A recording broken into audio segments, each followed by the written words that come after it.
देखिए, पढ़ लिख के ही आप अपना जीवन को सफल बना सकते हैं। आइए जानते हैं शिक्षा का महत्व।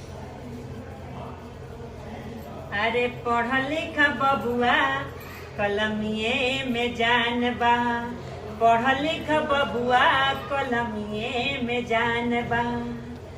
अपने न पढ़ला बचवन के पढ़ावा, अनून रोटी खा के भले जिंदगी बितावा, नून रोटी खा के भले जिंदगी बितावा।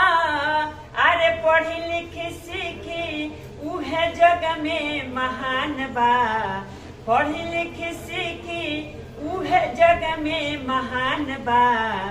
अरे पढ़ लिख बबुआ कलमिए में जान बा, पढ़ लिख बबुआ कलमिए में जान बा। उहे पढ़ैया अब्दुल कलाम कैले, भारत में परमाणु के जनक कहैले। उहे पढ़ैया अब्दुल कलाम कैले, भारत में परमाणु के जनक कहैले। हम उनका से प्यार करें, उनका से प्यार करें, हिंदू मुसलमान बा।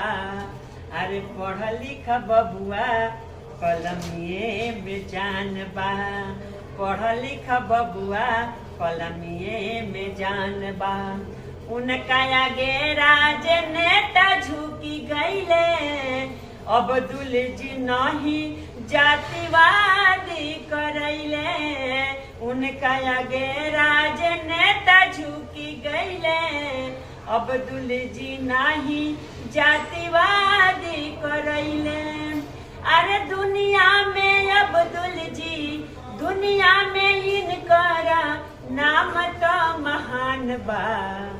अरे पढ़ लिख बबुआ कलमिए में जान बा, पढ़ लिख बबुआ कलमिए में जान बा, पढ़ लिख बबुआ कलमिए में जान बा।